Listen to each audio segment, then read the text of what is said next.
Hello friends, मैं कामनी स्वागत करती हूँ YouTube channel career in teaching में।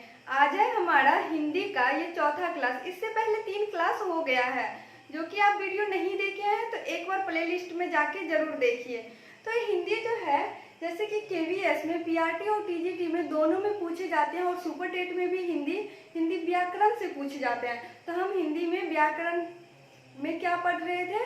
तो शब्द के भेद। तो शब्द के 4 भेद होते हैं। तो शब्द के 4 भेद में से पहला उत्पत्ति के आधार पे शब्द के 5 भेद होते हैं।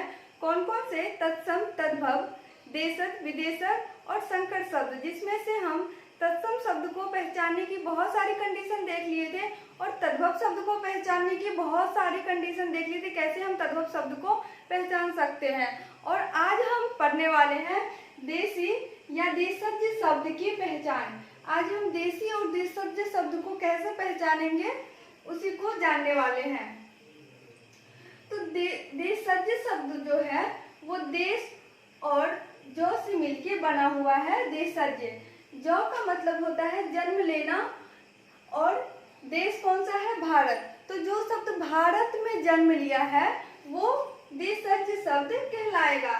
तो जिसमें से पहला है, जिन शब्दों की उत्पत्ति के बारे में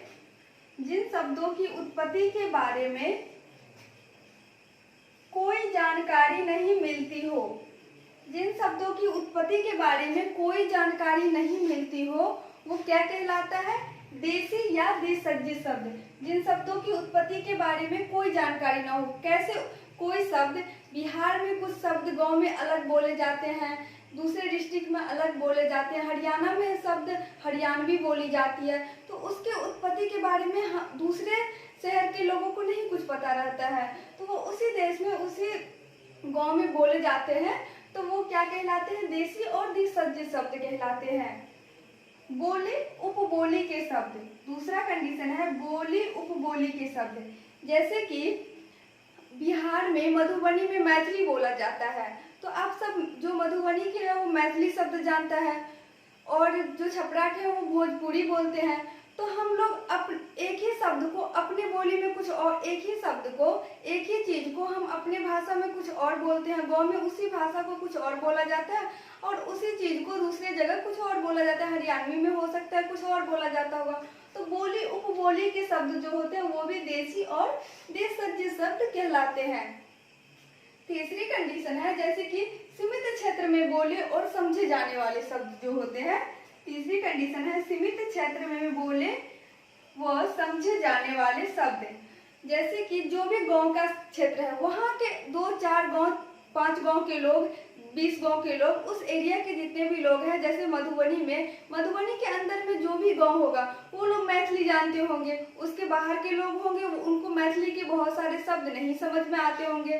तो हम लोग सीमित क्षेत्र में, ये आसपास के जो क्षेत्र होता है, सीमित क्षेत्र में बोले समझे जाने वाले शब्द देशी और देशज शब्द कहलाते हैं।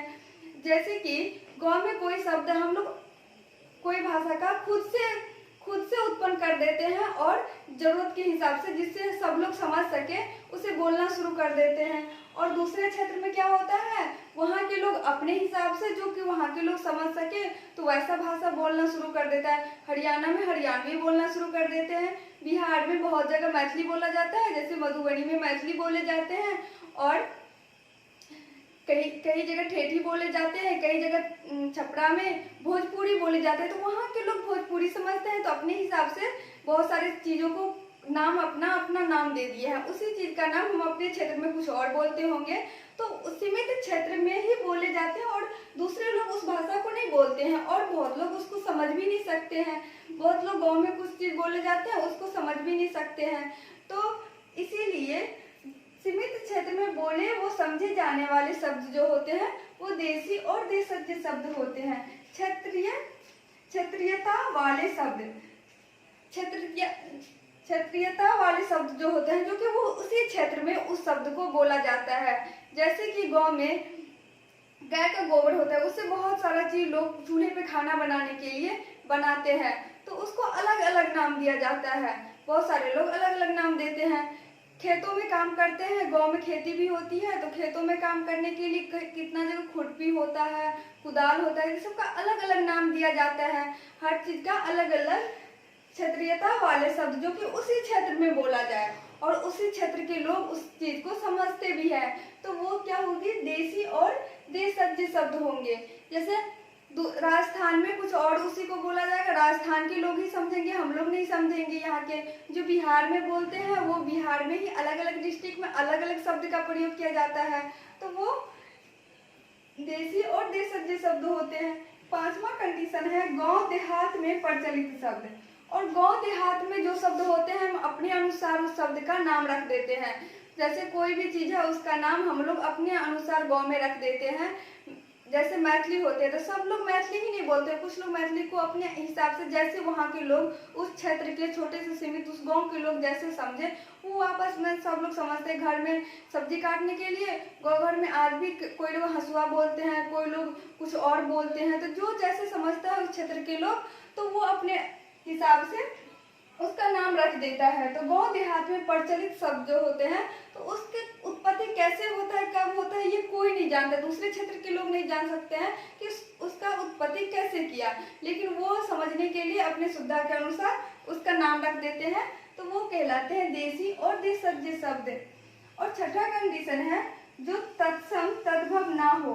तत्सम शब्द हम समझे थे जो कि संस्कृत के शब्द हैं, तद्भव शब्द समझे थे हिंदी के शब्द जो है, जो संस्कृत के शब्द से ही बने हैं हिंदी के शब्द, वो तद्भव शब्द कहलाते हैं। तो देसी और देशज शब्द जो है वो संस्कृत तत्सम और तद्भव कैसे होंगे, क्योंकि वो तो अपने अपने देहात में बोले जाते हैं, अपने अपने क्षेत्र में बोले जाते हैं, तो वो तो ना तो संस्कृत के हमको पता चलेगा ये ना संस्कृत है और ना हिंदी के शब्द हैं। तो हिंदी के शब्द जैसे ही बोलेंगे तो सारे लोग जितने भी देश के लोग हैं सब समझ जाएंगे, तो ये हिंदी के शब्द हैं। आप भी जो हरियाणा के हो वो भी समझ जाएंगे, दिल्ली के हो वो भी समझ जाएंगे, और जो कि बिहार के हो वो भी समझ जाएंगे। लेकिन जो देसी शब्द है उसको गांव में ही बोले जाते हैं, गांव के क्षेत्रों में ही बोले जाते हैं और सीमित क्षेत्र में ही बोले जाते हैं। वहाँ के लोग खुद अपने हिसाब से जो कि वो समझ सके, बोल सके आसानी से, तो वो नाम रख देते हैं, तो वो कहलाते हैं देसी और देशज शब्द। जो कि तत्सम शब्द जो हो गए वो संस्कृत के शब्द हो गए, तो हम पहचान जाते हैं ये संस्कृत के शब्द हैं, और तद्भव शब्द जो है वो हिंदी के शब्द हैं। जबकि देसी और देशज शब्द जो होते हैं उसका तो उसको पहचानना वहाँ के लोग हैं वही समझ सकते हैं कौन से शब्द है, दूसरी जगह के लोग उसको नहीं समझ सकते हैं। तो वो कैसे पता चलेगा कि संस्कृत के है या ना तो हिंदी के शब्द हैं, उसको गांव के लोग सब अपने अपने समझने के लिए हर जगह, जैसे बिहार में भी कितने जगह हर डिस्ट्रिक्ट में अलग अलग शब्द का प्रयोग किया जाता है। एक ही सामान को हम अलग नाम से बुलाते हैं, दूसरा कोई अलग नाम देते हैं, तीसरा कोई अलग नाम देते हैं, तो वो सारे कहलाएंगे देसी और देशज शब्द। इसीलिए पहले ही लिखा हुआ जिन शब्दों की उत्पत्ति के बारे में कोई जानकारी नहीं मिलती, हमें कोई इंफॉर्मेशन ना मिले, कोई सूचना ना मिले शब्द की उत्पत्ति कैसे हुई, तो वो कहलाती है देसी और देशज शब्द। तो आप समझ गए देसी और देशज शब्द क्या होती है। उत्पत्ति और व्युत्पत्ति के आधार पे जो शब्द के 5 भेद थे, जिसमें से हम सब तत्सम शब्द पहचान गए, तद्भव शब्द पहचान गए, देसी देशज शब्द कैसे पहचानेंगे आप समझ गए। अब अगले क्लास में हम लोग विदेशी शब्द की पहचान करेंगे। तो विदेशी शब्द जो होती है, विदेशी या उसको विदेशज और आगत शब्द भी कहते हैं, उसकी पहचान करेंगे। जो कि सबसे पहले तो विदेशी शब्द जो होते हैं, विदेशों में अंग्रेजी ज्यादा बोले जाते हैं, अंग्रेजी शब्दों की पहचान, विदेशी विदेशज और आगत शब्द की पहचान के लिए अगले क्लास में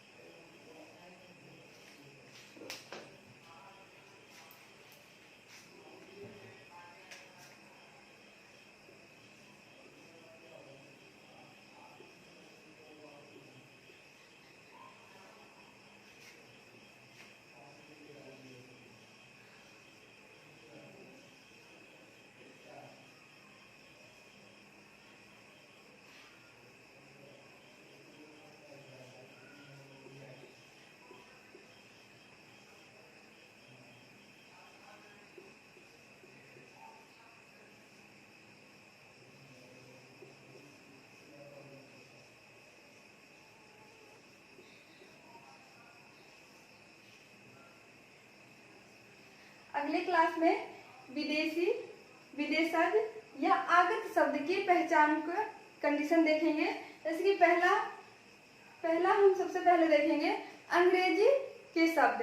अंग्रेजी के जो शब्द होते हैं वो विदेशी शब्द होते हैं। विदेश में अंग्रेजी के शब्द ही बोले जाते हैं और ज़्यादातर विदेशी शब्द जो होते हैं वो अंग्रेजी के शब्द ही होते हैं, जो कि विदेश से आए हुए। हम लोग तो पहले जानते भी नहीं थे, जबकि विदेश से वो शब्द आए तो अब हम लोग भी उसका प्रयोग करते हैं। तो अगली क्लास में ये विदेशी, विदेशज या आगत शब्द की पहचान को देखेंगे।